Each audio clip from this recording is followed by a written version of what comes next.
اللهم إنا نسألك علما نافعا ورزقا طيبا وعملا متقبلا.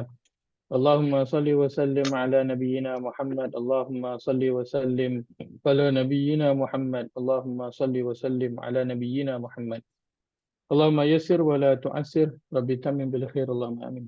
أما بعد، السلام عليكم ورحمة الله وبركاته. Alhamdulillah, kita bertemu sekali lagi pada malam ini dalam ayat surah dan larangan. Alhamdulillah, kita nak menyambung pembicaraan kita dalam surah Al-Baqarah dan qadar Allah, ketentuan Allah lah. Selalu kita guna kebetulan kan. Tapi takdir Allah ialah ayat perbincangan kita ini. Kita tiba pada bahagian-bahagian yang membicarakan tentang haji. Dan kita sudah menghampiri hari ini, dah masuk pada 19 Zulkaidah. Dan ada ke kalangan kita yang dia buat haji ke, family dia buat haji ke? Tak ada. Mungkin ada lah kot, kawan ke kan. Kita doakan Allah mudahkan urusan mereka, insya-Allah. Mungkin saya kira majoriti daripada kita dah pergi menunaikan haji. Tapi mungkin ada juga yang belum. Kita terus berdoa kepada Allah SWT dan menunjukkan kesungguhan kita nak menunaikan haji dengan kita membuat persiapan. Antaranya ialah mempelajari ayat-ayat yang berkaitan dengan haji ini. Baik, sama Zulkaidah. Selalunya kita lebih teringat kepada haji ini bila dah masuk bulan Zulhijjah. Akan tapi sebenarnya para sahabat dahulu bila memasuki saja bulan Syawal, lepas dah beberapa hari pada Syawal itu, mereka terus sedikit demi sedikit, kita kata vibes-nya itu dah mula berkaitan dengan haji. Dah mula fokus kepada haji. So dah mula bercakap, dah mula buat persiapan dan sebagainya. Dan ibadah haji, ia adalah ibadah yang telah ada pada zaman dahulu. Daripada zaman sebelum Nabi SAW diutuskan menjadi Nabi. Bahkan penduduk di Mekah, di antara kabilah-kabilah di Mekah itu, antara yang mereka berebut nak buat adalah menyantuni orang-orang yang datang menunaikan ibadah haji. Mereka berebut. So ada kabilah yang kena bagi bahagilah. Ada kabilah yang dia jaga Kaabah. Ada kabilah yang tugas dia menyediakan minuman dan makanan kepada orang yang datang. Ada kabilah yang tugas dia khusus kepada menguruskan perihal haji. So setiap kabilah nakkan tugas-tugas yang besar ini. Sebab itu Allah sebutkan dalam surah At-Taubah, ketika mana mereka ni menjaga, kita sebutkan sekarang Masjidil Haram lah, menjaga Masjidil Haram, maka mereka merasakan itu adalah perkara yang besar dan paling mulia untuk dilakukan. Paling besar dan paling mulia untuk dilakukan. Sebab itu mereka menyebut-nyebut kepada para sahabat apa yang mereka lakukan. Kira para sahabat ajak mereka kepada Islam, tapi dia orang cakap, tengok ni, aku ni yang bagi minum orang haji, aku yang jaga Masjidil Haram, korang tak buat. Ini benda-benda besar, orang datang untuk buat ibadah. So mereka merasakan mereka adalah lebih berada dalam kondisi yang lebih baik daripada sahabat. So itu Allah menjawabnya kembali pada surah yang ke-9 ayat yang ke-19. Ini kita tengok sekejap lah, ringkas saja sebelum kita masuk pada bahagian kita. Pada halaman 189, berfirman, a'udzubillahi minasyaitanir rajim, aj'altum siqayatal hajj wa imaratal masjidil harami kaman amana billahi wal yawmil akhir wa jahada fi sabilillah la yastawuna 'indallah wallahu la yahdil qaumadh zalimin. Terjemahan, adakah kamu sifatkan hanya perbuatan memberi minum kepada orang-orang mengerjakan haji? Besar tak perbuatan bagi minum orang haji itu? Besar. Yang datang sikit ke banyak? Banyak. So orang yang bagi minum secara percuma kepada orang yang buat haji itu, dulu tak adalah pipe macam sekarang kan. So dia kena bawa air itu banyak untuk pergi ke tempat-tempat menggunakan haji ke Masyaril Haram tu banyak.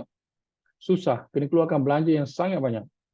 Lepas tu mereka berbangga dengan perbuatan tersebut. Tapi Allah sebutkan, adakah perbuatan memberi minum kepada orang mengerjakan haji? Besar perbuatan itu. Dan memakmurkan Masjidil Haram. Besar tak? Besar. Macam sekarang tengok bersihkan, sediakan kapet, bagi selesa, bagi tempat tinggal. Maka Allah kata, adakah itu dua itu?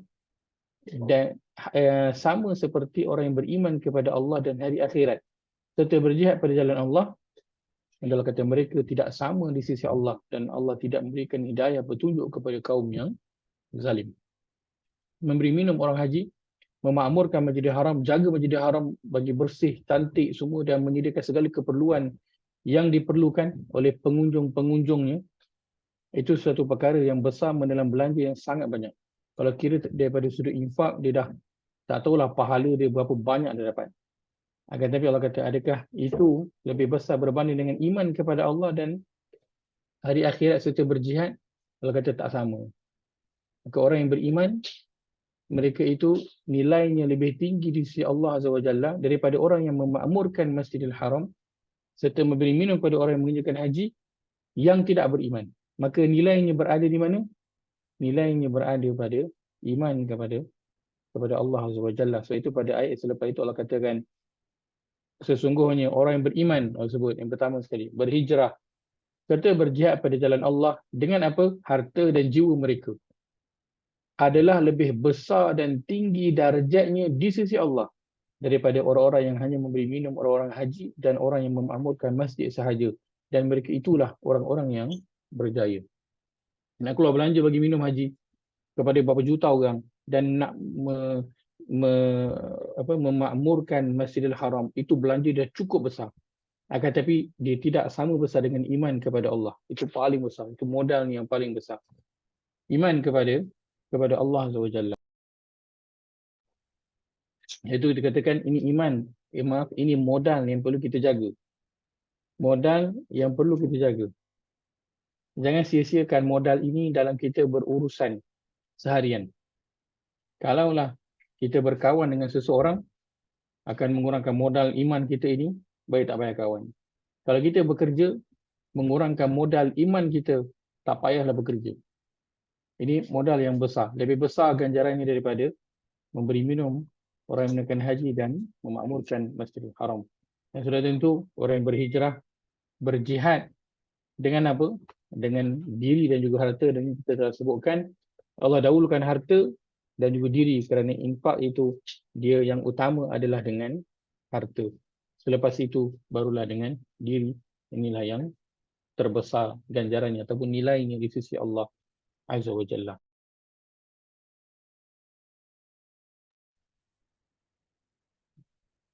Baik. Maka kita berada pada hari-hari yang menghampiri ibadah haji dan kita nak meneruskan perbincangan kita dalam ayat suruhan dan larangan ini pada ayat yang ke 196 sebelum ini kita lihat, dan kita akan lihat sikit lagi dan kita nak membaca, mulakan dengan membaca perbincangan kita pada malam ini dengan membaca ayat 198 dan juga ayat 199. Dia insya-Allah simple sahaja dan apa yang kita nak lihat pada malam ini insya-Allah. Baik, pada halaman 31 surah Al-Baqarah ayat 197 dan ayat 198. Allah berfirman, A'udzu billahi minasy syaithanir rajim. Al-hajju ashhurun ma'lumat. فمن فرض فيهن الحج فلا رفث ولا فسوق ولا جدال في الحج وما تفعلوا من خير يعلمه الله وتزودوا فإن خير الزاد التقوى واتقون يا أولي الألباب. ليس عليكم جناح أن تبتغوا فضلا من ربكم فإذا أفضتم من عرفات فاذكروا الله عند المشعر الحرام واذكروه كما هداكم وإن كنتم من قبله لمن الضالين. Terjemahan. Masa untuk mengerjakan ibadah haji. Haji itu ialah beberapa bulan yang termaklum. Oleh yang demikian, sesiapa yang telah mewajibkan dirinya dengan niat mengerjakan ibadah haji itu, maka tidak boleh mencampuri isteri dan tidak boleh membuat maksiat dan tidak boleh bertengkar dalam masa mengerjakan ibadah haji. Dan apa juga kebaikan yang kamu kerjakan adalah diketahui oleh Allah. Dan hendaklah kamu membawa bekal dengan cukupnya. Kerana sesungguhnya sebaik-baik bekal itu ialah memelihara diri dari keaiban meminta sedekah. Dan bertakwalah kepadaku, wahai orang-orang yang berakal, yang dapat memikir dan memahaminya. Tidaklah menjadi salah kamu mencari limpah kurnia dari Tuhan kamu dengan meneruskan perniagaan ketika mengerjakan haji. Kemudian apabila kamu bertolak turun dari padang Arafah menuju ke Muzdalifah, maka sebutlah nama Allah dengan doa talbiyah dan tasbih di tempat Masy'aril Haram. Dan ingatlah kepada Allah dengan menyebutnya sebagaimana ia telah memberikan petunjuk hidayah kepadamu dan sesungguhnya kamu sebelum itu adalah dari golongan orang-orang yang salah jalan ibadah.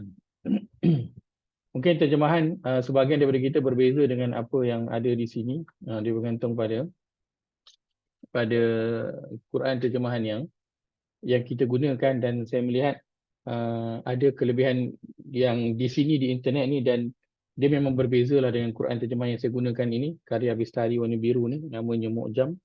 So jangan pelik lah kalau terjemahan itu berbeza sedikit. Tapi saya lebih suka terjemahan yang ada di Mu'jam ini. Tapi ada bahagian yang di sini baik.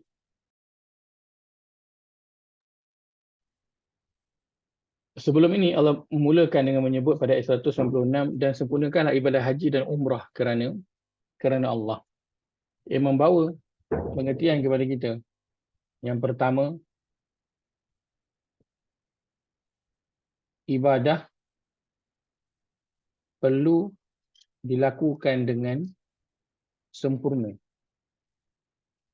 Perlu dilakukan dengan sempurna. Maka kata, dan sempurnakanlah ibadah haji dan umrah kerana Allah. Sebutkan ibadah haji, dan kita telah sebutkan juga sebelum ini bahawa dalam ibadah haji itu terkandung ibadah-ibadah yang lain. Nak melakukan ibadah haji, dia mestilah orang Islam. Dia hanya orang Islam sahaja yang kena buat ibadah haji. Maka masuk dalam tu syahadah. Kemudian masuk di dalamnya apa? Solat.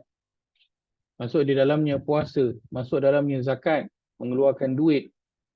Dan setelah itu adanya ibadah haji. Maka setiap ibadah yang kita nak lakukan, ia perlu dilakukan dengan sempurna. Bahkan pada sebahagian ibadah yang lain, Allah menyeru. Seperti mana pada ayat 195 kan Allah kata, wa anfiqu, dan berinfaklah. Fi sabilillah wala tulku bi aidikum ila tahlukah.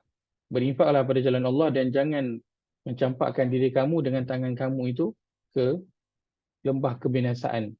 Allah kata wa ahsinu, dan buatlah yang terbaik dalam nak menjalankan ibadah infak itu. Maka bukan saja sempurna, maka kena beri the best dalam kita nak menjalankan sesuatu ibadah itu. Maka kita melihat kepada setiap ibadah kita nak menjadikan ini yang terbaik yang kita boleh persembahkan kepada Allah Azza wa Jalla. Itu yang dilakukan oleh Al-Abrar. Bila dia nak bagi makan, dia bagi makan apa? Ala hubbi, yang dia suka. Sebab itu yang terbaik. Bila dia nak bersedekah, nak berinfak, dia beri yang terbaik yang dia ada. Seperti dilakukan oleh Talha. Bila turun ayat Allah pada surah Al-Baqarah, lan tanalul birra hatta tunfiqu mimma tuhibbun, kamu tak akan mencapai tahap albir, kebaikan yang sebenar, sehingga kamu menginfakkan apa yang paling kamu cintai. Dan maka dia pun menginfakkan apa? Kebun Bayrahak dia, itu kebun ladang dia yang paling dia sayang, paling dia suka sekali. Paling dia paling dia suka. Dalam tu ada mata air, ada perigi yang Nabi sendiri pun suka masuk minum di situ, dan Nabi suka untuk lepak-lepak kat situ sebab dia punya suasananya itu tenang dan kawasannya itu cantik. Ha. Dan apa tu? Uh, apa itu, di kalangan kita kan mesti ada yang ada kebun. Tadinya Haji Ayub dia ada kebun durian. Siapa yang nak tengok kebun durian yang cantik dan buahnya sedap boleh pergi ke kebun Haji Ayub kita ke Gombak. InsyaAllah. Maka ibadah lakukan dengan sempurna. Nak solat kena lakukan dengan sempurna. Seperti mana kita keluar berpakaian dengan pakaian yang cantik, berpakaian yang terbaik yang kita ada. Maka berhadapan dengan Allah, kita nak pakai pakaian yang cantik, yang terbaik yang kita ada. Maka kalau kata kita nak spend untuk beli telekung yang mahal, boleh tak? Boleh je. Kenapa? Kerana kita keluar pakai pakaian yang mahal, kita nak menghadap Allah juga kita nak pakai pakaian yang mahal. Nak pergi umrah ataupun haji, ada orang ambil package sampai 100,000. Membazirnya. Orang lain tak pergi, dia sampai 100,000 pergi. Boleh tak? Boleh. Kerana Allah berikan dia rezeki yang lebih, dia nak berikan yang terbaik kepada Allah Azza wa Jalla. Nak pergi umrah, cuba kita usahakan untuk ambil hotel yang paling dekat. Bukan nak kata hotel jauh tu tak bagus, tapi yang paling dekat itu yang terbaik. Sebab apa? Dia menjimatkan masa dan tenaga kita untuk berulang-alik ke masjid. Maka berikan yang terbaik pada setiap ibadah yang kita nak lakukan kepada Allah Azza wa Jalla. Kita nak mengaji, kita baca dengan suara yang paling sedap yang kita ada, dengan menyebut huruf makhrajnya yang paling tepat semampu kita. Maka berikan yang terbaik pada setiap ibadah yang kita nak lakukan. Ia perlu dilakukan dengan sempurna. Seperti mana solat, Allah dah tetapkan. Kalau solat itu, contoh kan, 4 rakaat, maka kena solatlah 4 rakaat. Tak boleh solat 2 kecuali ada sebab yang tertentu. Maka lakukan dengan sempurna. Maka kalau haji, ibadahnya itu sampai habis nanti, kena melontar sampai balik nanti, kena tawaf dan sa'i dan terakhir itu, maka kena lakukan kesemuanya dengan sempurna. Tak boleh nak cheating. Dan begitulah juga dalam nak menjalankan, kita sebut tentang apa? Membaca Al-Quran. Kadang-kadang orang bila dia dah sampai pada usianya yang dah lanjut, belum boleh baca Quran, dia pun rasa macam tak apalah, nanti aku upah je lah orang untuk baca Quran untuk aku kan. Nanti orang datang tahlil, aku buatlah wasiat buat tahlil. Setiap bulan buat 2 kali ke kan, ada duit dia buatlah. Maka boleh tak melakukan yang demikian? Tak boleh. Kenapa? Kerana dia mampu untuk menyiapkan diri dia agar boleh membaca Al-Quran dengan sempurna, tapi dia memilih untuk nak apa?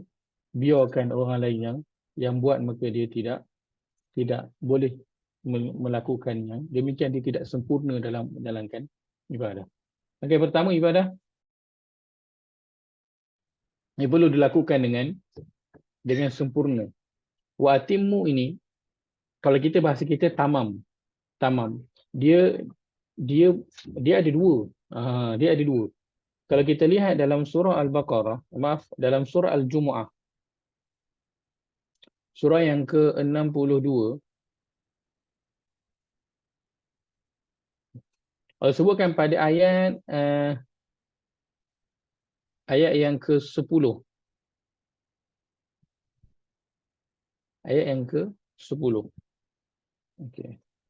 Terima kasih promo dusun durian kami, Ustaz. Jom Ustaz dah. InsyaAllah.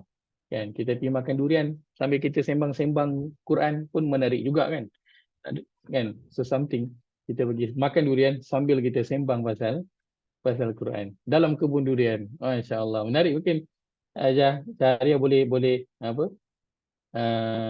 Buatkan kan untuk kita. Baik, pada ayat ke-10 ini, sebutkan di awal itu, fa iza qudiyatis salah. Apabila kamu telah selesai solat. Perkataan di sini digunakan adalah apa? Qudiyah, ataupun ru'anya adalah qada. Qada ni kalau bahasa kita dia macam menunaikan. Ini pun diterjemahkan dengan selesai. Untuk ibadah haji itu, Allah sebut apa? Allah gunakan perkataannya apa? Atim. Maksudnya tamam. Sempurna. Yang ini qada, selesai. Beritahu kepada kita, selesai dan sempurna dia dua perkara yang berbeza. Dua perkara yang berbeza. Kenapa? Kerana ada orang yang dia solat, macam yang dalam hadis yang sebutkan, orang yang dia solat, kemudian dia dah habis solat, dia nak keluar, Nabi kata, irji' fasalli fa innaka lam tusalli. Dia kata, pergi balik, solat balik. Kenapa? Sebab engkau belum lagi solat. Dia pun pergi balik solat. Kemudian dia nak keluar, Nabi kata, irji' fasalli. Pergi balik solat, sebab engkau belum lagi solat. Ya. Kenapa? Kerana dia tidak menyempurnakan dia punya rukuk dan juga sujud dia. Tapi kalau kata zaman sekarang, kita tak ada Nabi yang nak tunggu dekat belakang tu tengok kita punya solat dan nak bagi tahu solat kita itu sempurna ataupun tidak. Maka ada orang yang dia solat itu kita katakan setakat nak lepaskan solat. Setakat nak lepaskan solat. So, kena solat. Dia pun solat lah. Maka dia tak ambil kisah tentang pergerakannya, memahami bacaannya dan sebagainya. Tapi dia selesai tak solat tu? Selesai. Sah tak solat dia? Sah lah kalau dia tak buat perkara-perkara yang tidak membatalkan solat. Akan tetapi dia qada ke dia tamma? Dia hanya qada sahaja. Dia dah selesai solat. Dia tidak menjalankannya dengan sempurna. Sedangkan ibadah Allah inginkan kita melakukannya dengan sempurna. Sebab itu pada banyak bahagian lain dalam Quran Allah sebutkan yuqimuna solah, tuqimuna solah, aqamus solah. Allah gunakan perkataannya qama. Dan di sini saja Allah gunakan perkataannya qada, kan? Pada perkataan yang lain Allah gunakan qama, maksudnya mendirikan. So dia bukan setakat nak menunaikan, tapi kita seolah membangunkan solat itu pada luaran dan pada dalaman kita sebelum dan juga selepas daripada solat. Dan ia dapat memberi kesan apabila dia tamma, dia lakukan dengan sempurna. Dan sempurna itu ialah kita mengambil kira daripada mula kita mengambil wuduk itu dan mula beri perhatian. Bahasa Turki tamam tu maksudnya okey. Betul. Bahasa Arab pun sama. Sama ya. Sama. Bahasa Arab pun sebut tamam. Dia bukan kata tamam. Tamam tu maksudnya okey. Bahasa Turki pun tamam sama juga InsyaAllah. Bahasa Arab guna tamam kan. Dia tanya, okey tak makan tu? Tamam. Okey. Okey. Tamam. Maka Sama dengan Arab ya. sama dengan? Sama dengan Arab ya. Tamam. Nah, insyaAllah. Saya tak tahu yang itu. Yang maklumat baru untuk saya. Jazakillahu khairan. Maka ia bermula dengan apa? Ia bermula dengan wuduk. Pada wuduk tu dia dah bermula kesempurnaannya, kan? Lepas tu Nabi banyak peringatkan tentang wuduk. Nabi kata wailul lil aqabi minan nar. Celakalah tumit-tumit yang akan dimasukkan ke dalam neraka. Kenapa? Kerana bila dia berwuduk tu dia tak basuh betul-betul. Dia tak gosok biar air tu kena pada seluruh bahagian kaki. Dia macam tu je. Kat air tu dia tolak-tolak je. Macam tu kan.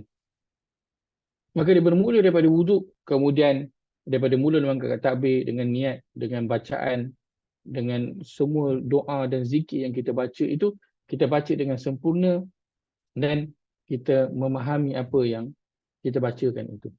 Itu dimasuk pada bahagian tamma, dia melakukan solat itu dengan sempurna dan ia termasuk juga pada ibadah-ibadah yang lain kita lakukan. Sebab itu kalau kita tengok dalam ibadah puasa, Nabi sebut hadis apa? Tentang orang yang puasa. Rubba sa'imin laisa lahu min siyamihi illa ju' wa rubba qa'imin laisa min qiyamihi illa sahar. Ada orang yang dia berpuasa tapi dia tak dapatkan apa-apa daripada puasa dia kecuali lapar dan juga haus. Dan ada orang yang bangun malam tapi dia tak dapat apa-apa pun pada qiyamul lail ni itu kecuali dia hanya berjaga malam. Itu je. Kenapa? Sebab dia qadha. Dia bukan tamak. Dia puasa tak? Dia puasa. Tapi dia hanya menahan makan dan juga minum. So sah tak puasa dia? Sah. Dia tak perlu ulang. Tapi di sisi Allah, dia qada ke tamma, dia hanya qada sahaja. Dia hanya berpuasa ataupun menunaikan puasa sahaja. Tapi dia tidak menyempurnakan ibadah puasa itu. Dan dibawa kepada ketika mana kita berzakat, ketika mana kita berinfak, ketika mana kita membaca Al-Quran, semua itu ibadah dan kita nak melakukannya dalam keadaan tamam, dalam keadaan yang sempurna. Jika tidak, dia hanya nanti akan menunaikan sahaja. Macam apa? Macam anak cucu kita lah kan. Tanya, dah solat? Dah. So kita tahulah budak-budak yang solat. Macam tu je lah kan. Ambil wuduk. Lepas tu solat. Ambil wuduk pun mungkin ada bahagian yang tak kena. Lepas tu dia solat pun mungkin solat saja. So selesai. Itu namanya menunaikan solat. Ustaz, bila kami adakan tahsin solat, memang ada orang yang rokok dan sujud. Kedudukan tangan tak berapa sempurna. Susah nak tegur warga emas ini. Tapi kalau dia dah masuk kelas tahsin tu baguslah ditegur. Ya, sebab itu orang yang terbaik Nabi SAW sebutkan dia adalah orang yang dia lemah lembut, hatinya itu lembut, dia bersedia untuk ditegur. Siapapun dia. Ya. Dan memang menjadi perkara yang mencabar bila kita nak tegur orang yang lebih tua, kawan yang rapat, ahli keluarga, anak-anak. Itu memang perkara yang mencabar. Akan tetapi begitulah kan, apa yang kita lebih sayangkan mereka apa tentang untung nasib mereka nanti di akhirat, maka tak nak kita terpaksalah tegur, dan selalunya memanglah akan ada sedikit konflik di situ. Tapi itulah dia. Kita lakukanlah dia lillah. Seperti yang Allah sebutkan di sini, watimul hajja wal umrata lillah. Lakukanlah dia kerana Allah, dan itu poin kita yang kedua daripada potongan ayat berkaitan dengan haji di awal ini. Ia perlu dilakukan hanya kerana Allah.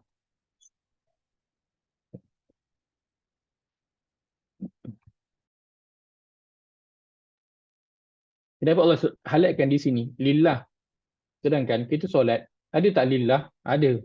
Kita berpuasa ada tak lillah? Ada. Tapi pada cerita tentang solat, banyak kali Allah sebut dalam Quran. Cerita tentang puasa Allah sebutkan dalam Quran, tak ada disebut perkataan lillah.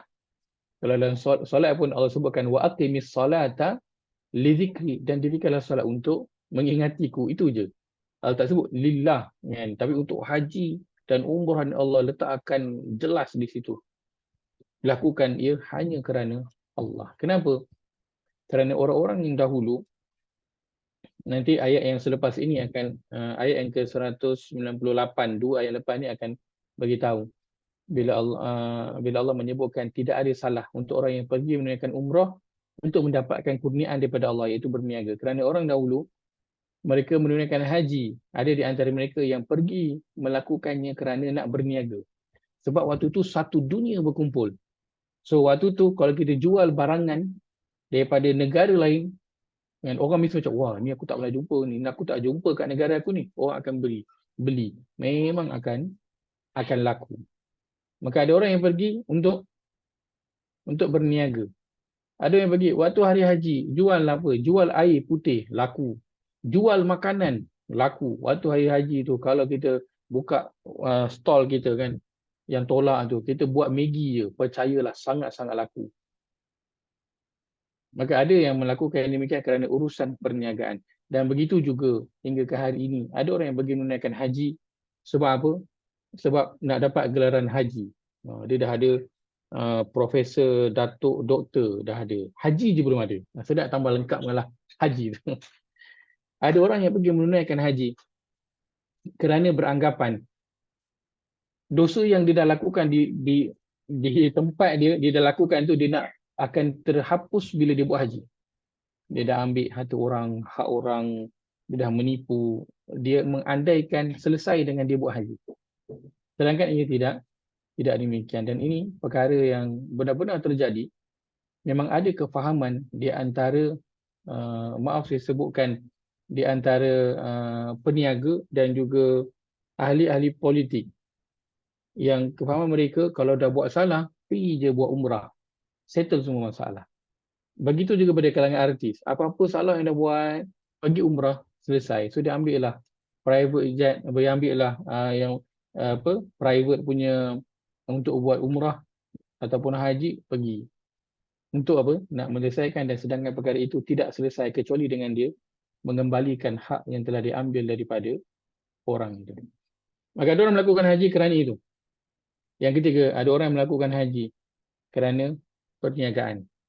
Sebab antara yang kalau kita pergi bisnes punya talk kan, dia selalu ada circle-circle dia. Saya tak ingat apa namanya. Dia ada satu orang yang saya tak ingat. Dulu saya pernah ni juga. Dia buat dalam seminggu tu ada 1-2 hari dia akan buat morning punya perjumpaan. So waktu tu dia akan kata ini semua yang CEO je. Yang ni semua orang pangkat ni je. Ni orang business owner je. So dia akan temukan ni sesama mereka. So semua akan pergi untuk apa? Untuk nak kenal lagi, nak dapatkan kontak, bertukar dan sebagainya. Maka begitu ada orang yang melakukan haji, dia ambil package yang mahal, so dia akan dapat duduklah. Dia tahu yang package mahal ni memang orang kaya lah. So dia pergilah dengan tujuan dia. Sama ada dia nak kembangkan bisnes dia ataupun dia nak dapat kontak dan sebagainya. Maka ada orang menunaikan haji dengan niat yang pelbagai, tapi Allah kata kena lakukan dia hanya kerana Allah Azza wa Jalla. Kenapa? Jika nak perkara itu ada value. Kerana bila dilakukan kerana Allah, dia ibarat begini. Dia ibarat nombor 1 yang berada di depan. Dia ibarat nombor 1 yang berada di depan. Nombor 1 kalau ada kat depan, kita letak belakang dia 1 kosong. Jadi berapa? 10. Tambah lagi 100, 1000, 10,000, 100,000, sejuta. Katakan kita letak kosong sama 1, 2, 3, 4, 5, 6. Ada 6 kosong. 1, 2, 3, 4, 5, 6. Dan depan sekali ni nilainya kosong juga. Ada nilai tak kosong kat belakang tu? Tak ada nilai apa-apa. Tapi kalau depan tu 1, makin bertambah kosong kat belakang tu, makin besar nilai dia. Tetapi kalau depan itu kosong, tambahlah kosong kat belakang tu, berapa banyak pun dia tidak akan beri nilai apa-apa. Dan inilah nilainya sesuatu itu dilakukan kerana Allah Azza wa Jalla. Mahal angka 1 ini, walaupun 1 adalah 1 je, tapi dia jauh bermakna dengan kosong. Kerana apa pun yang akan datang selepas angka 1 tu, dia akan menambahkan value, tapi berapa banyak pun nilai yang akan tambah. Katakan ya, kosong di belakang tu, depan tu diawali dengan kosong, maka dia akan kosonglah semua yang berada di belakang itu. Maka lakukan hanya kerana Allah. Ini kita telah lihat hadisnya banyak sebelum ini tentang orang yang awal sekali akan dihisap oleh Allah Azza wa Jalla. 3 golongan dalam hadis Nabi sebutkan. Orang yang mati syahid, orang yang mahir dengan Al-Quran dan ada ilmu tentang Al-Quran, dan orang yang banyak berinfak pada jalan Allah.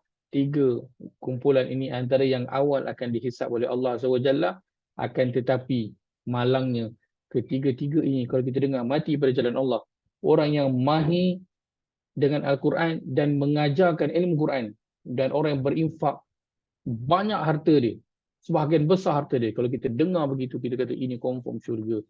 Tapi malangnya inilah 3 orang yang awal akan memasuki neraka. Kenapa? Kerana dia tidak lillah, tidak melakukannya kerana Allah. Maka habis puluhan tahun kehidupannya itu beramal, sia-sia, kosong di depannya. Sedangkan kita nak dapat depan tu 1. Itu yang kita nak. Kerana kalau kosong yang berada di depan, berapa banyak pun belakang tu ibadah yang dilakukan, ia tidak akan menambah apa-apa nilai. Maka ini 2, pada ayat 196, kita lakukan ibadah secara sempurna. Dan ini sesempurna mengikut kemampuan kita yang paling tinggi. Bukan setakat macam, saya teringat contoh yang diberikan oleh Ustaz Hasrizal. Dia beri contoh, dia kan duduk luar negara kan. Dia beri contoh tentang dalam Al-Quran Allah sebutkan fattaqullaha mastata'tum. Dan bertakwalah kepada Allah semampu kamu. Ataupun dalam hadis menyatakan hendaklah kamu ikut aku semampu kalian.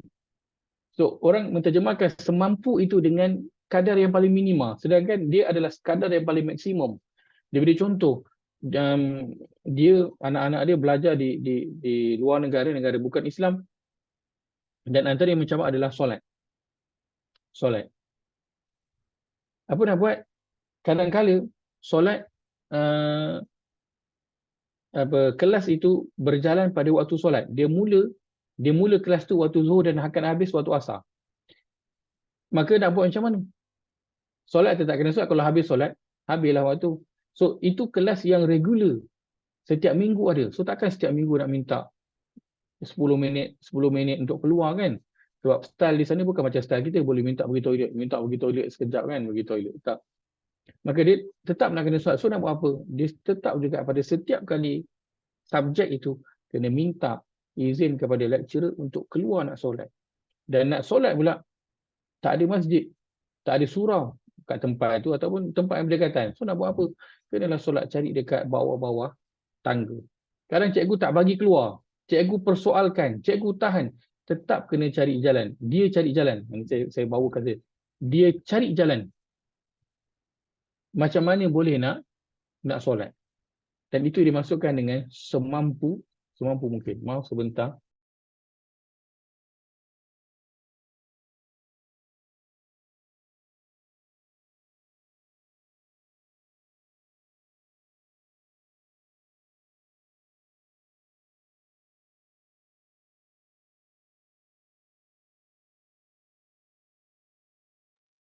Maaf.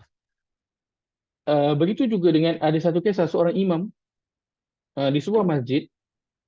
Dia hari Jumaat, dia jadi khatib Jumaat. Dan kebetulan hari itu dia ada exam. Exam penting, exam akhir. Dan waktu exam tu, dia memang berlaku waktu solat Jumaat. Dia kira-kira kalau dia habis khutbah ni, lepas tu dia pergi bergerak ke kampus dia untuk ambil ujian. Memang tinggal dia kata lebih kurang 5 minit macam tu je tinggal. So dia minta nak lewatkan exam, tak boleh. So tak nak dia apa? Dia pergi solat Jumaat jadi khatib. Lepas habis solat Jumaat, dia bergegas pergi ke tempat dia ambil exam. Dan dia mula menjawab beberapa soalan di atas. Lepas tu soalan tu jawapannya dia macam yes no question. Dia pun jawablah no. Soalan dia pada baca tu no. Lepas tu dia tengok tak sempat masa, dia pun letakkanlah jawapan dia semuanya no. Lepas pada tu habis exam, result keluar. Dia orang yang mendapat markah 100%.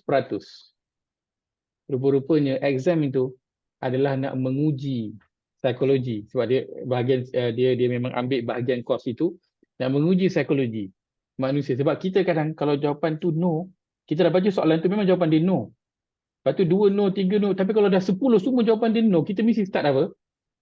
Was-was. Betul tak? Kita was-was dengan siapa? Dengan diri kita. Sedangkan kita tahu dah jawapan dia salah. Tapi kita jadi was-was pula. Maka dia nak menguji keyakinan orang pada diri dia tentang apa yang dia faham, apa yang dia tahu. So soalan tu semua memang jawapan dia no. Kan? So imam tu memang jawapan dia semua no, dia betul walaupun dia hanya 5 minit sahaja ada masa untuk menjawab soalan tersebut. Tapi poinnya ialah dia menjalankan dengan sesempurna mungkin, semampu dia, maksud dia yang maksimum, bukan yang paling minimum. Dan kita selalu menggunakan dia dengan kadar yang paling minimum. Contoh bila balik kerja kan, hadap jam, kita ramai yang solat asarnya itu solat umar waktu, sampai rumah dah maghrib dah lepas maghrib, dah masuk waktu maghrib ataupun dekat dah nak maghrib. Sedangkan lepas tu dia kata nak buat macam mana? Itu je yang mampu untuk dia buat, solat umar waktu, sebab jam. Sedangkan itu ke semampu maksimum yang dia boleh buat? Tak.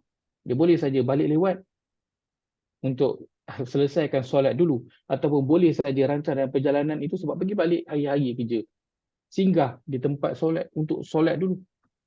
Boleh saja. Maka apa? Maksimum mampu itu adalah pada kadar yang paling maksimum, bukan kadar yang minimum. Lakukan ibadah dengan sesempurna, yang paling sempurna yang kita mampu, dan lakukan hanya kerana Allah Azza wa Jalla. Kita lihat pada ayat yang ke-197. Ustaz, dalam Saidul Istighfar tu pun dia ada macam kita kita kita apalah berdoa kepada Allah agar kita mentaati dia semampu yang apalah sejauh kemampuanku dia. Dan wa wa'adika mastata'tu tu kan. Wa ana ala ahdika wa wa'dika mastata'tu. Betul? So Betul. maknanya bukannya setakat kita kan selalu kan buat je sekadar yang mampu. So bukannya tak sampailah yang macam Ustaz cakap di ke maksimum. Bukan. Dia sekadar yang mampu, bukan sekadar yang macam asal lepas. Kita selalu kalau sekadar mampu tu asal lepas, kan? Ya. Dia bukan. Dia kadar maksimum yang boleh kita buat. Dia kalau kena korbankan benda yang lain, kita kena korbankan. Itu kadar maksimum. Kiranya kalau selagi tak kena bunuh, buatlah. Itu kadar kemampuan. Kadar kemampuan yang disebutkan dalam Quran dan juga Nabi SAW sebutkan dalam hadis. Ia bukan kadar macam buat semampu mungkin, maksudnya macam asal lepas saja. Tak.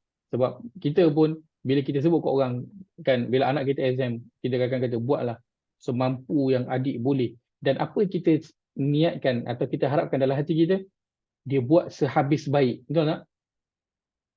Cuba kalau dia balik kata, mak, saya dah buat dah semampu saya. Dan dia study pun tak, exam pun dia jawab, baca je, lepas tu dia tidur. Kan? Semua saya tak tahu. Kita akan rasa macam, itu bukan semampu, itu memang sengaja tak nak. Kan? Pada kita, semampu mungkin itu adalah sehabis baik yang boleh kita buat. Tapi seringkali kita menganggap dia adalah hanya sekadar buat sahaja. Itu yang Al-Quran selalu sebutkan tentang apa? Qadar. Tentang qadar tu. Solat Jumaat selalu menjadi cabaran.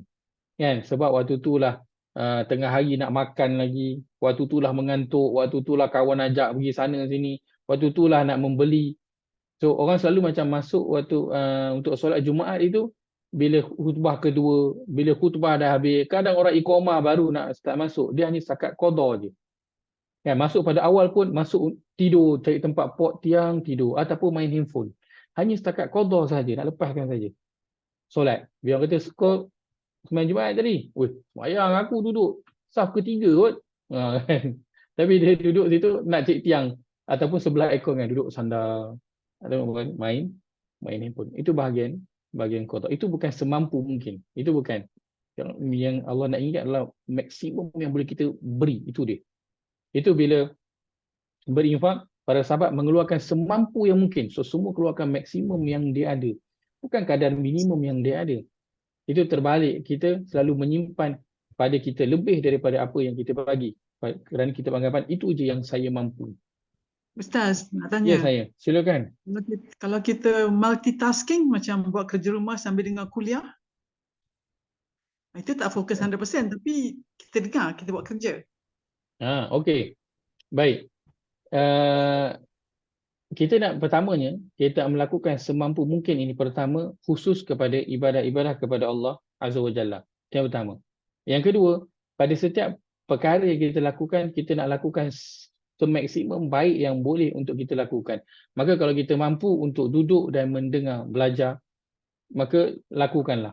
Tapi kalau kita tak mampu, maksudnya kerja rumah tetap juga kena buat. Kalau tak buat ni kan memang terabur habis lah jadual ke, ataupun tak habis, tak sempat buat dan sebagainya kan. Balik kan jadi suami tengok ke, ataupun anak-anak tengok ke, bising dan sebagainya. Maka boleh. Dia perkara ni semampu yang boleh ni, ini adalah kita je yang tahu. Orang lain, setiap orang tu lain-lain. Setiap orang tu lain-lain. Kita je yang tahu kita tu dah, effort tu dah keluar habis ke belum. Sebab itu kalau kita kalau saya berikan mungkin satu jawapan, mungkin dia masuk pada setengah orang tapi dia tak sesuai dengan setengah orang yang lain. Dan setiap orang situasinya itu berbeza. Mungkin ada orang yang dia boleh je sebenarnya untuk dia duduk habiskan dengan kuliah, tapi dia nak sambil-sambil sahaja. Kan? So fokus kalau dia waktu tu bukan kuliah yang wajib untuk dia masuk. Contohnya dia adalah tambahan untuk pelajaran dia. Maka fokus pada apa yang dia tengah buat, kemudian fokuslah untuk belajar dengan betul-betul. Sebab itu antara yang perkara yang para ulama menyatakan pun pasang ngaji. Pasang mengaji kan, kita dengar orang suka pasang ngaji kan, kat kedai dan sebagainya. Kan? Sedangkan mengaji itu ataupun bacaan Quran itu bila didengarkan, kena dengar, kena fokus. Fastami'u. Allah suruh fastami'u. Allah suruh fokus pendengaran tu. Jadi tak boleh main saja-saja ataupun main sambil-sambil sahaja. Wallahu a'lam. Ayat ke-197 Allah sebut tentang haji. Haji ialah beberapa bulan yang termaklum. Beberapa bulan yang termaklum. Allah sebutkan ashhur ma'luman. Ini kalau kita ulang kaji balik dalam bahasa Arab ni, perkataan kita dah pernah lalu sebelum ini. Beberapa bulan. Haji berapa lama? Haji sekejap je. Kan? Kalau ikutkan tu 10 hari awal Zulhijjah ataupun campur dengan hari tasyrik. Itu saja. Ambil paling kuat pun setengah bulan lah. Setengah bulan. Ini beberapa bulan. Kenapa? Inilah yang saya sebutkan di awal tadi. Masyarakat Arab mereka mula saja masuk bulan Syawal. Dah habis raya tu sekejap je. Lepas tu dia dah start dah. Mula fokus kepada haji. So kita ada Syawal, kemudian Zulqa'dah dan juga Zulhijjah. So kita ada 2 bulan setengah ataupun total 3 bulan untuk ibadah haji. Kalau kata dulu-dulu lagi lah kan, nak pergi naik kapal lagi awal untuk nak bergerak balik pun sama juga. Maka dia adalah asyhurul ma'lumat. Kalau kita sebutkan tentang kita nak mula bercakap tentang haji, ia bermula pada bulan Syawal dah. Tapi awal sangatlah, kalau kita tak biasa lah kan. Bulan Syawal tu nak cakap pasal haji sebab masih lagi dia adalah tentang raya. Even dah masuk bulan Zulhijjah ni pun masih lagi ada orang buat open house kan, namanya open house tertangguh. Dia buatlah pada bulan ni kan, masih lagi namanya open house. Ya, tapi boleh, tak ada masalah tentang perkara itu. Cuma kita nak biasakan juga mula dah bercakap-cakap, mula dah nak fokus tentang haji kerana ia ibadah yang kalau diwajibkan di ibadah yang besar, yang melibatkan kepada satu dunia serentak. Dan dia solat satu dunia juga, tapi setiap orang boleh solat tempat masing-masing. Cuma haji dia satu dunia serentak dan berada pada satu tempat. Siapa yang terlepaslah. Tak ada lagi nak ulang pada bulan yang lain. Dia juga memberi tahu pada kita asyhur ma'lumat, bulan-bulan yang termaklum. Kenapa? Kerana pada zaman dahulu mereka suka tukar-tukar bulan. Mereka suka tukar-tukar bulan. Dalam surah At-Taubah namanya An-Nasi.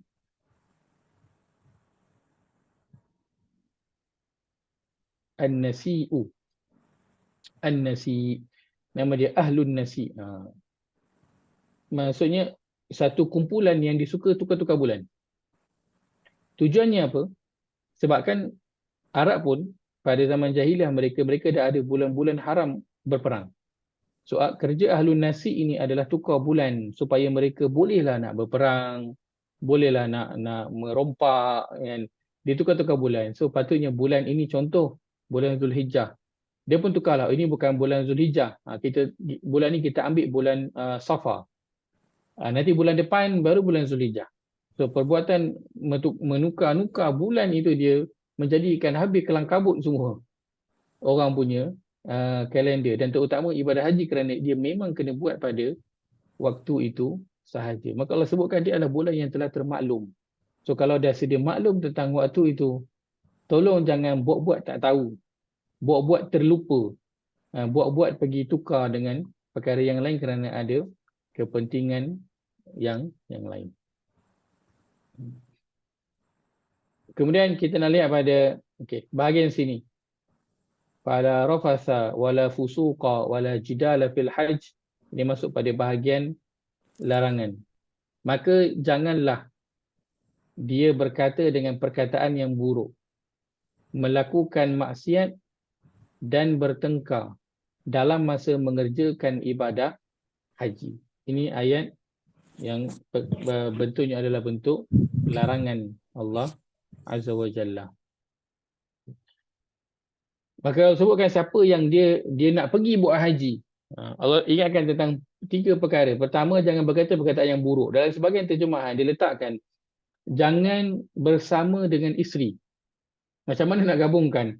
Rafas ini adalah perkataan-perkataan yang kalau kita gunakan bahasa je, dia perkataan lucah. Dia perkataan-perkataan lucah. Saya letakkan sini perkataan-perkataan buruk. Dia perkataan-perkataan yang akan membawa kepada nanti apa, suami isteri itu jadi nak bersama.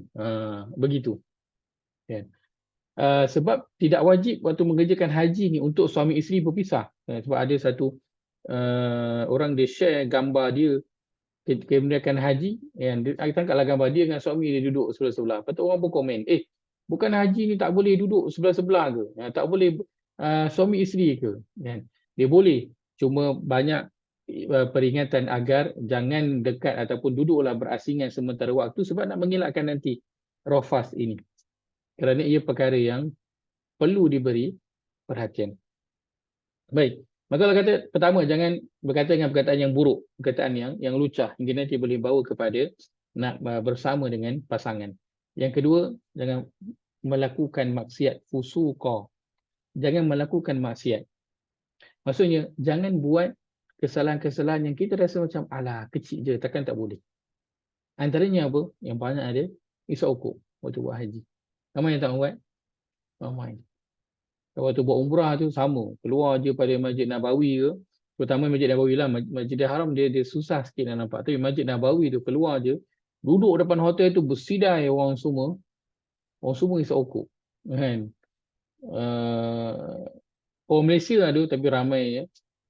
Orang dari bahagian Asia lah yang ramai yang melakukan yang demikian. Maka dosa-dosa kecil. Isap vape. Isap vape tak kat sana? Isap vape.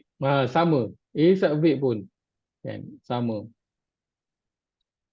Maka fusuqa, dosa-dosa ataupun kesalahan-kesalahan kecil. Yang pada kita kecil. Isap ukur. Mungkin ada orang anggap besar. Tapi ada orang rasa kecil. Apa kesalahan yang kita anggap kecil lagi? Kalau kita bayangkan haji lah. Kita membuang sampah kata-kata. Fusuk. Kita tak fikir orang lain bila buat sesuatu. Contoh, kita nak masuk toilet.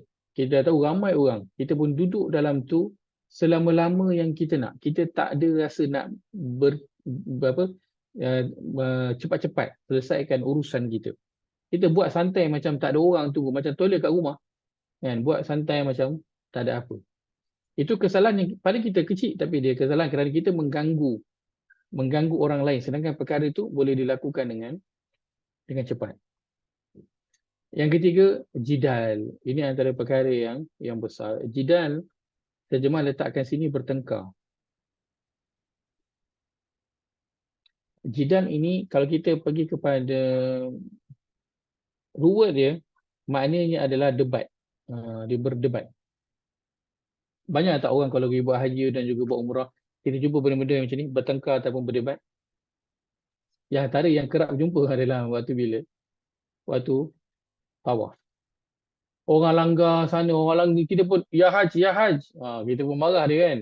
Jalan pelan-pelan lah. Kau tak tengok orang, kau tak nampak ke? Tak payahlah jalan satu grup. Jalan macam-macam kita. Duk bercakap, bergaduh dengan orang di sepanjang nak buat umrah. Apatah lagi dalam masa nak buat haji. Dan perkara ini disebutkan pada haji. Dan ia perkara yang perlu diberi perhatian kepada bakal haji dan juga alumni haji. Adakah kita tak boleh cakap lucah waktu haji je? Waktu lepas haji boleh cakap ke? Waktu kat Malaysia boleh cakap tak lucah? Kat Malaysia boleh tak buat maksiat, buat dosa, kesalahan yang kecil-kecil ni secara berterusan? Boleh tak kat Malaysia ni nak bertengkar, bergaduh dengan orang? Tak boleh. Maka ia adalah ingatan kepada bakal haji. Bakal haji. Kena start praktis dah buat. Kepada orang yang nak pergi menunaikan haji. Dan kepada alumni haji. Siapa yang nak pergi menunaikan haji, ini senarai semak dia pada setiap tahun dia kena buat balik. Tahun ni aku macam mana? Duk perkataan lucah, duk cakap tak? Dosa-dosa kecil masih akan teruskan. Bertengkar dengan orang masih tak kita lakukan. Meneruskan dosa-dosa kecil. Kalau kita luar daripada haji, memang sangatlah banyak perkara yang kita anggap dia adalah kesalahan-kesalahan yang kecil sahaja. Tapi di sisi Allah, ia tetap satu kesalahan. Apa pun yang kita rasa kecil-kecil je. Kan tak ada apa pun, tak ada apa. Tapi jangan dihimpun-himpunkan kerana ia perbuatan. Wala fusuk ini, perbuatan haji yang kecil-kecil pun ia dilarang. Dan bertengkar ataupun jidal. Mungkin kita tak waktu umrah haji ataupun ketika di tempat kita. kita mungkin tak bertengkar dengan orang. Kita bukan jenis orang yang bertengkar, bergaduh ke apa ke kan, bukan. Tapi banyak tak jidal yang berada dalam diri kita? Kita bertengkar dan berdebat dalam diri kita. Contoh, kalau kita buat haji ataupun umrah, waktu tawaf kan, orang dah cakap dah, dia Malaysia nanti keadaan dia begini, akan ada orang tolak-tolak dan sebagainya. Dan sampai sana, pak memang kita duk kena tolak, kiri kanan duk kena tolak. Kita jaga mulut, tak bertengkar, tak tegur orang, tak bergaduh, tak marah. Tapi dalam diri kita, kita macam, Mamat ni, kalaulah kena kat aku ni, kalau kata aku bukan buat umrah, kalau bukan dalam ihram ni memang siap Mamat ni. Mamat ni kalau kat tempat aku memang dia kena lah ni. So kita banyak apa? Jidal dalam diri kita. Akhirnya tak fokus kepada zikir, doa, bacaan, tawaf. Lupa dah. Sebab dalam diri duk berjidal. Duk bertengkar dalam diri. Dan begitu juga pada para alumni haji. Kita di tempat kita berurusan dengan orang. Kita mungkin tak bertengkar mulut dengan orang. Tak berlawan cakap dengan orang, tapi betapa banyak dalam diri kita yang kita duk cakap pasal orang, yang kita duk kutuk orang. Dan ia perkara yang perlu diberi perhatian. Dan kalau kita ringkaskan ketiga-tiga perkara ini, fala rafasa wala fusuqa wala jidala fil hajj, ia membawa kepada apa yang Allah inginkan dalam ibadah haji.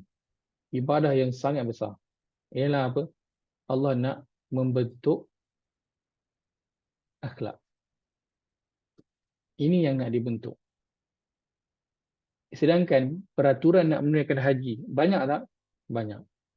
Boleh tak orang pakai ihram, tutup kepala? Tak boleh. Boleh tak dia bunuh binatang? Tak boleh. Boleh tak dia mencabut bulu? Tak boleh. Ketik kuku? Tak boleh. Tapi ingatan tu semua Allah letak tak dalam Quran? Allah tak letak. Semua tu ada dalam hadis. Yang Allah letak dalam Quran, ia hanya poin-poin besar yang paling penting yang Allah nak kita fokuskan. Kerana orang, dia boleh buat semua larangan-larangan haji, tapi dia lupa nak beri perhatian tentang akhlak. Ustaz, tolong gariskan fusuqah jidal dalam larangan tu. Saya nak screenshot kan. Syukran jazilan. Mana? Rafasa, fusuqah, jidal lah. Ini satu, ini dua, tiga, saudara. Yang ni lah. Ini 1, 2, 3. Ustaz nak tanya sikit lah Ustaz. Silakan. Kan kebanyakannya bila kita nak pergi haji, kita faham benda-benda ni semua kan. Memang kita tak lakukan lah. Dah balik haji, dah bertahun-tahun, kita back to square one balik. Tu maknanya siapa yang dapat haji mabrur tu semua affected balik lah ke macam mana? Ya Allah kurniakan haji mabrur. Baik. Sebab itu, untuk para alumni haji, tetap kita nak beri perhatian pada semua perkara ini. Sebab kalau kita rasa, kadang-kadang kita rasa aku dah selesai haji. So kita pun macam, aku dah selesai.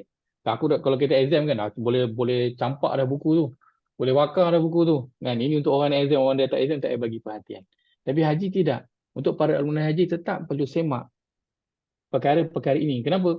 Walaupun mungkin kan, haji mabrur tu siapa yang akan bagi? Allah Azza wa Jalla yang akan bagi. So, ada siapa tak pada kalangan manusia yang tahu? Tak ada siapa yang tahu. Kita sendiri, kita tahu tak? Kita sendiri pun kita tak tahu. Kalau orang tu dia yakin, Ustaz, saya yakin, saya rasa saya haji mabrur. Itu wallahu alam. Itu antara dia dengan Allah Azza wa Jalla. Kerana solat kita setiap hari pun kita tak pasti tingkat mana solat kita itu sampai. Entah-entah mungkin baru sampai tingkat 1 saja, langit dah dicampakkan balik ke muka kita. Kita pun tak pasti. Maka apatah lagi ibadah yang sangat besar, makan masa yang panjang, dengan kita berurusan dengan ramai sangat orang dalam keadaan yang sangat tak selesa. Saya belum pernah pergi, tapi saya suka membaca pengalaman orang yang pergi, tengok-tengok gambar dan dengar pengalaman. So dari pengalaman itu saya boleh membayangkan betapa susahnya situasi itu, sebab adalah sikit kita pernah pergi umrah. So kita boleh bayangkan dah waktu pakai ihram tu macam manalah seksa dia, kan? Tak boleh nak mandi, kena jaga macam-macam. Keadaan tu berpeluh, tak selesa. Ini kan pula kat sana nak tidur susah, makanan pun susah. So sangat macam apa. Maka bagaimana tentang haji mabrur kita? Itu. So, jadi yang pertama, kita pun tak tahu haji kita mabrur ataupun tidak. Yang kedua, kalau dia tidak memberi kesan kepada diri kita, maka adakah mungkin kita sendiri layak untuk kata kita telah mendapat haji mabrur? Kita tengok orang yang dia pakai kopiah, janggut panjang, duk isap okok, duk cakap-cakap ataupun duk bertengkar, bergaduh dengan orang.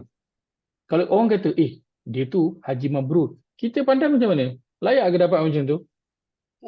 Kita pun rasa macam, tak mustahil juga orang perangai macam tu yang dapat gelaran haji mabrur. Kan? Kerana orang yang Allah berikan kepada dia kelebihan yang besar, maka Allah akan terus pimpin dia. Dia macam ni. Dalam hadis, Nabi SAW sebutkan tentang Allahumma salli ala Muhammad, tentang para sahabat yang mengikuti perang Badar. Nabi kata, la'allallaha ittala'a ala ahli badrin faqala i'malu ma syi'tum fa inni qad ghafartu lakum. Kau tak tahu, waktu tu Nabi cakap dengan Umar, kau tak tahu wahai Umar, mudah-mudahan Allah dia melihat kepada semua orang yang mengikut perang Badar itu dan Allah berkata, buat sajalah apa yang kamu suka. Ya, malu masyitum, kau buat je apa yang kau nak. Sesungguhnya aku telah mengampunkan semua dosa kau. Maksudnya dosa apa? Dosa yang telah lepas, yang sedang dan yang akan datang. Allah dah ampunkan. Tapi ada tak pada saat, kalau kita masuk, malu masyitum, Allah kata buat je apa yang nak. So kalau kita, maknanya, macam tu boleh lah, lepas tu kalau buat dosa pun Allah dah ampun. Tapi ada tak kita dengar para sahabat yang mengikuti perang Badar yang buat dosa selepas dia tahu benda tu? Tak ada. Ada tak sahabat yang lepas tu tak datang solat? Tak ada. Tetap datang solat. Ada tak lepas tu tak baca Quran? Tak berdakwah? Tak ikut jihad? Tak ada. Tak berinfak? Tak ada. Mereka semua sama, bahkan lebih lagi. Sedangkan Allah dah ampunkan semua dosa mereka dah. Tak, tapi tetap. Kenapa? Itu tanda benar iman dalam diri tu. Hingga Allah dah yakin. Allah boleh jamin. Allah bagi dia ni. Allah kata kau buat je lah apa yang kau nak. Tapi Allah yakin. Dia tetap akan buat ketaatan. Dia takkan buat dosa. Maka begitu haji mabrur, orang yang Allah kurniakan kepada dia, maka Allah tahu dia akan tetap terus melakukan kebaikan dia. Dia takkan lagi kembali ke belakang. Maka orang yang dia balik-balik ke belakang, maka dia perlu melihat kembali adakah haji yang dia telah lakukan itu adalah haji yang diterima oleh Allah SWT ataupun tidak, ataupun dia hanya bersangka. Kalau orang nak dakwa, dia boleh sebut je saya haji mabrur, boleh sebut. Ke orang dekat diri dia boleh sebut apa sahaja yang dia nak. Tapi siapa yang akan recognize benda itu? Allah SWT sahaja. Dan kita boleh semak pada diri kita, betul ke aku ni haji mabrur? So ini senarai semak dia yang Allah berikan. Allah tak cerita tentang hukum hakam rukun-rukun yang salah tak boleh buat haji, yang membatalkan, yang kena bayar dam. Allah tak cerita kat sini detail. Ini simple Allah letakkan. Kenapa? Kerana ibadah haji besarnya Allah inginkan dia nak membentuk akhlak. Kita rasa macam alamak akhlak dia macam kecil. Tetapi yang Allah highlightkan tentang Nabi SAW, wa innaka la'ala khuluqin azim. So yang kau Muhammad benar-benar mempunyai akhlak yang agung. Nabi SAW bersabda, innama bu'istu liutammima makarimal akhlak. Sesungguhnya tidak lain, aku ni diutus untuk menyempurnakan akhlak yang mulia. Tapi kan kita diturunkan untuk Quran, belajar Quran, solat, itu semua untuk membentuk akhlak kita. Untuk membentuk akhlak. Itu orang yang akhlaknya baik, dengan manusia dia akan baik, dengan Allah SWT juga dia akan baik. Maka kesimpulan daripada sini, fala rafatha wala fusuqa wala jidal, Allah menginginkan melahirkan seorang muslim, dia balik daripada haji, akhlaknya itu akhlak orang yang beriman. Dia ni Allah sebut wala fusuqa, ni dosa-dosa kecil. Maksudnya kalau dia tak buat dosa kecil, dosa besar dia buat tak? Dia lagi tak buat. Dosa kecil pun dia tak buat. Bertengkar, bergaduh mulut. Ini semua benda-benda yang pada kita benda yang simple dan ini semua masuk pada bahagian akhlak yang Allah nak lahirkan daripada orang yang mengerjakan haji. Sebab bila kita kat sana, kita berurusan dengan orang yang sangat ramai. Dan waktu tu apa yang mencabar? Nak jaga akhlak. Itu ada orang yang kita kenal sebagai tok lebay. Pergi sana, habis semua orang dimarahnya. Semua orang ditibainya. Kan, habis Pak Arab ke tak Pak Arab. Pak Arab tu dia nak disiplinkan pula kat situ kan. Mana mahunya Pak Arab tu nak disiplin. Kan? Hilang. Kenapa? Ia cabaran tentang akhlak kita. Kita nak maintain akhlak kita. Di sana itu perkara yang sangat-sangat mencabar. Dan sebab itu Nabi SAW sebutkan dalam hadis lelaki yang paling baik, khairukum li ahli wa ana khairukum li ahli. Orang yang terbaik pada kalangan kamu adalah orang yang baik dengan ahli keluarga. Baik di sudut apa? Akhlak dia. Akhlak dia. Kenapa? Kerana ada orang yang luar rumah, akhlak dia bagus dengan kawan, cakap lembut, boleh lepak, boleh dengar, boleh spend time, boleh belanja. Tapi balik rumah, akhlaknya dengan ahli keluarga, marah-marah, isi cakap, tak nak dengar, bengking, dia berkerut je. Jangan kacau, dia nak duduk sorang-sorang. Kan? So, akhlak yang ditekankan oleh agama. Dan bayangkan haji yang kita keluar duit berpuluh ribu, ada orang yang keluar beratus ribu, tinggalkan ahli keluarga, berapa 3-4 minggu ada dekat sana, penat. Yang Allah nak didik adalah akhlak itu. Akhlak. Orang yang berakhlak, dia akan jadi orang yang berdisiplin, dia akan menjadi orang yang taat. Ini poin besar yang Allah nak bawakan. Dan perihal akhlak ini, dia bukan hanya ada pada orang yang melakukan haji, kepada bakal haji dan juga alumni haji. Tetap kena terus beri perhatian kepada bahagian akhlak ini. Kerana itulah dia sebab Nabi SAW diutuskan untuk menyempurnakan akhlak yang mulia. Itu yang pertama. Maka larangan Allah SWT di sini nak menyuruh kita, dia larangan, tetapi Allah nak menyampaikan satu perkara, iaitu bina akhlak. Bina akhlak. Allah nak suruh mula bina habit. Mungkin kat Malaysia mudah nak bercakap macam-macam, nak buat macam-macam. Tapi kat sana Allah ajar kita sekejap untuk tahan semua benda ni supaya nanti mudah-mudahan lahirlah akhlak yang mulia.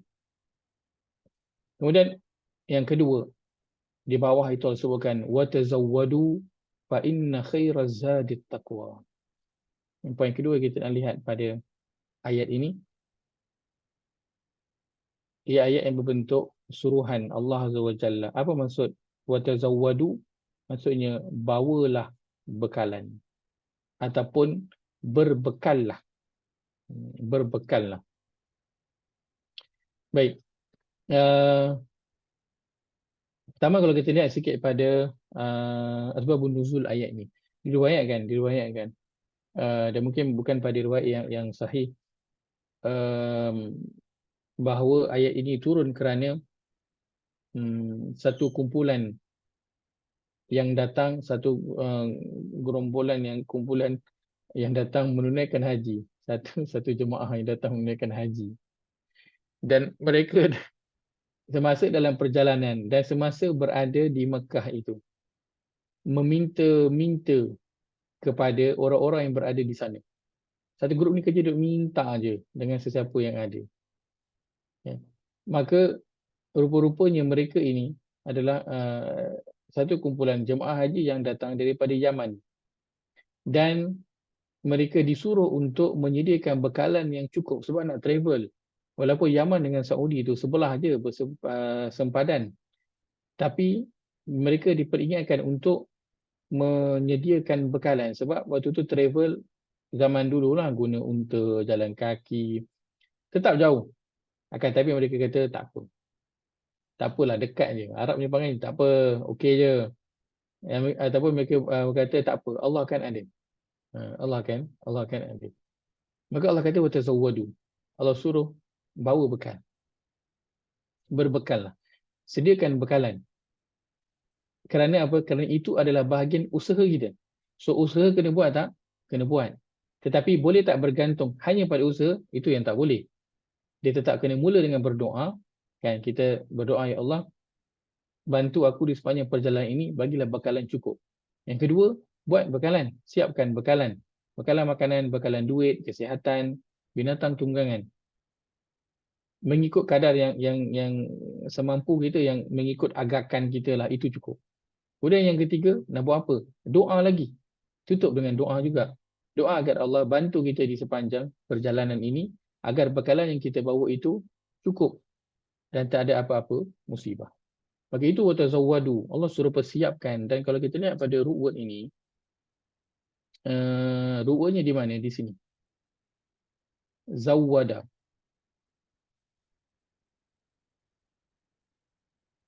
Baik. Satu lagi ru'ud yang sama, kita ada zada. Biasa tak dengar perkataan zada? Dalam Al-Quran ada digunakan perkataan zada ini. Liyazdadu imanan ma'a imanihim. Dalam surah Muhammad, surah yang ke-47. Asalnya perkataan dia adalah zada. Zada. Kitab yang kita biasa guna, Zadul Ma'ad. Biasa dengar kan? Kitab Zadul Ma'ad. Zad tu maksudnya apa? Bekalan. Bekal. Baik. So ini ruwad dia zada. Maksud dia bekal. Dan ia juga, satu maksudnya bekal. Satu lagi maksudnya tambah. Tambah. Kita makan kat rumah Arab, makan nasi Arab kata zid. Tambah. So zid maksudnya tambah juga. Baik. Dalam ayat ni Allah guna watazawwadu. Allah tak guna watazadau. Allah guna zawwadu. Ini nanti perbincangan pada ru'ud lah. Nanti insyaAllah dalam bahasa Arab kita akan sampai pada bahagian ini. Ada tambahan apa? Ada tambahan sabdu di situ. Maksudnya Allah bukan suruh bawa bekal, tapi Allah suruh bawa bekal yang apa? Bekal yang banyak sebanyak yang kita boleh. Sebanyak yang kita boleh. So bukan saja setakat bawa bekal, tapi bawa bekal yang banyak. Kenapa? Kerana kita nak menempuh perjalanan yang kita tahu mengikut kadarnya lah. Yang haji ini perjalanannya itu panjang. So kita dah boleh agak dah journey tu macam mana. Kalau kita nak pergi satu destinasi, kita boleh agak dah. Nak bawa berapa banyak, nak spend berapa banyak kat sana nanti, apa ada R&R ke, tak ada R&R ke. Lepas tu kalau tiba-tiba kereta rosak ke, tiba-tiba nak beli ni ke, kita dah boleh agak. Maka kalau kata bawalah bekal yang lebih. So yang pertama kena bawa bekal. Yang kedua bawa bekal yang lebih, yang mencukupi, yang banyak. Jangan tak bawa bekal. Jangan bawa bekal macam agak-agak sikit je. Ngam-ngam sini je lah kan. Kalau kena kan terkandas, habis bekal tu. Ataupun apa-apa jadi tengah jalan, habis bekal. Maka kena bawa bekal yang cukup. Dan apatah lagi, kalau tak bawa bekal, lagilah perkara itu dilarang. Fa inna khairaz zadi taqwa. Allah bawakan di belakang itu, sebaik-baik bekal adalah takwa. Ini Allah letakkan. Kenapa? Kerana Allah nak bagi balik kita masuk dalam apa yang Allah nak sampaikan. Bila sebut tentang berbekal lah atau bawalah bekalan, maka kita akan persiapkan apa? Dalam kepala kita akan siapkan duit. Terus sekarang ni lah. Kita akan siapkan duit. Kita akan bawalah pakaian. Kita akan bawalah sikit makanan kita yang boleh makan kat sana. Kan ready to eat punya meal. Kan sekarang dah ada dah kan. Nasi biryani ada, nasi dengan rendang ada, dah siap dah.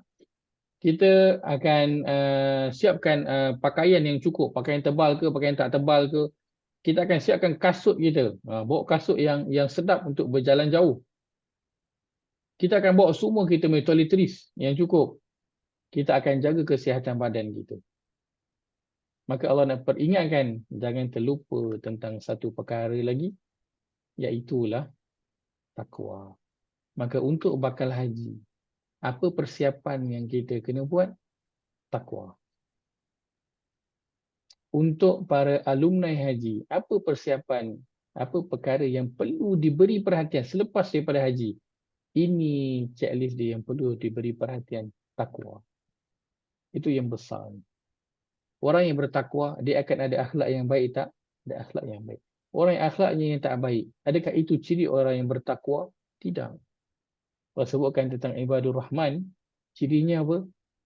Bila dia wa idza khatabahumul jahiluna faqalu salama. Bila dia berjumpa dengan orang yang jahil, yang duk bercakap dengan dia, duk tentang, duk lawan, duk kutuk, dia apa? Qalu salama. Dia berkata dengan perkataan yang sejahtera. Apa dia? Akhlak. Perkataan akhlak tu baik. Dia kesan daripada apa? Takwa.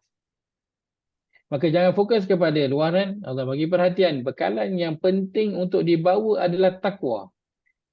Kenapa? Kerana takwa boleh bawa kita jauh. Sejauh yang kita tak sangka. Orang yang takwanya kuat, dia boleh berjalan walaupun tanpa bekalan makanan yang cukup. Walaupun tanpa bekalan makanan yang cukup. Ataupun tak ada bekalan pun. Dia mampu untuk berjalan, bermusafir. Kenapa? Takwa dia kepada Allah. Itu dah cukup sebenarnya. Tapi Allah bagi tak? Kalau orang yang nak musafir tak bawa bekal, Allah tak bagi. Allah suruh buat persiapan. Itu usaha kita. Tapi katakan, dia dah buat persiapan. Tapi itu je lah minimum yang dia ada. Kerana mungkin orang yang miskin, orang yang fakir. Tapi kerana takwa dia ada, Allah akan bagi kecukupan kepada dia di sepanjang perjalanan dia itu. Ustaz, yang saya mudha'af tu, ada impak yang tertentu ke kepada amalan kita? Baik, itu dah dizawwadu tadi. Saya telah sebutkan. Maka impaknya di mana? Untuk kita, para alumni haji dan juga para bakal haji, dia kena berbekal dengan bekal takwa. Ini bekalan yang kita kena siapkan sekarang. Kita siapkan sekarang. Sebab bila tibanya, untuk orang yang belum pergi haji, bila tibanya panggilan haji, waktu tu dia akan buat persiapan untuk bekalan apa? Bekalan baju, bekalan duit, bekalan kesihatan, ubat-ubat waktu tu. Sebelum tu, sementara tunggu panggilan haji, apa persiapan nak kena buat? Takwa dia nak kena siapkan. Itu modal dia nak pakai kat sana tu. Orang yang dah pergi menyediakan haji, baju haji, kain ihram, beg, semua dah simpan dalam stok. Ada yang dah bagi orang dah pun. Tapi adakah dia akan semua takwanya pun sekali disimpan dalam stok? Tak. Yang masih dipakai adalah takwa. Itu bekalan yang masih dia kena pegang. Kerana selepas daripada haji, dia perlu tak lagi kepada bekalan, dia masih perlu. Kenapa? Kerana dia sedang berjalan menuju kepada Allah Azza wa Jalla. So, bekalan fizikal perlu tak? Perlu. Tapi apa yang paling Allah nak highlightkan, jangan duk ingat bekalan fizikal sahaja, bekalan dalaman tu jauh lebih penting kerana perjalanan kita bukan setakat haji, perjalanan kita nanti sampai ke akhirat, perjalanan yang jauh. Maka berapa banyak bekalan takwa ni nak bawa? Allah kata watazawwadu tadi, zawwada.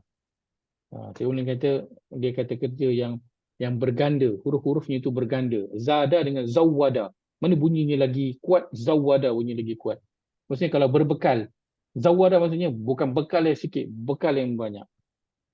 Sebab itu Allah bantu tak kepada bakal haji dan juga alumni haji untuk terus membina takwa?